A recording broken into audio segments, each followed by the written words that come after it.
Vuguvugu la Linda Mwananchi likiongozwa na gavana wa Siaya James Orengo wameonekana kughadhabishwa na matusi ambayo Rais William Ruto aliwaelekezea viongozi wa upinzani hapo jana.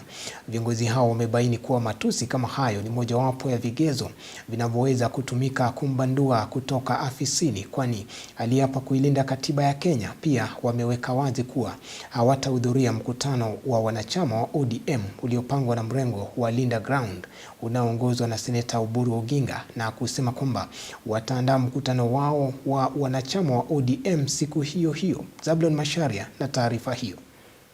Matusi yasiyomithilika nalotemwa na Rais William Ruto yakiendelea kuibua hisia mseto nchini. Saa hizi wanalia ati nimesema sijui wamekaa namna gani, ati sijui wamekaa namna gani. Si wao ndio walianzisha?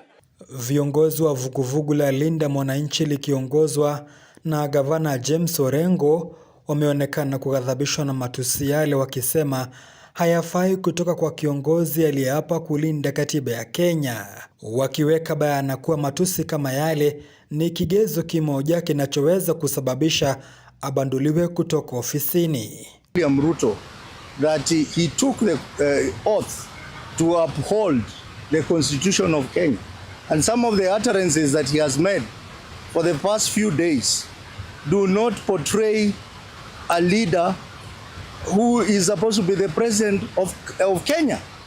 In fact, I want to remind President William Ruto that his utterances actually border on misconduct, which is a ground for impeachment of the president of Kenya. So his utterances constitute an abomination.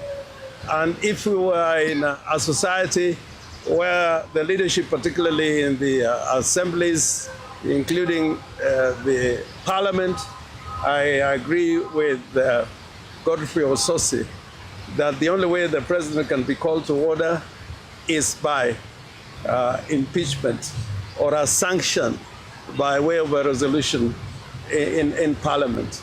And haya kukomea hapo, mbunge Babu Owino pia amesikitishwa na matusi kama yale ya kiongozi wa nchi, akibaini kuwa vijana hawana la kuiga kutoka kwake.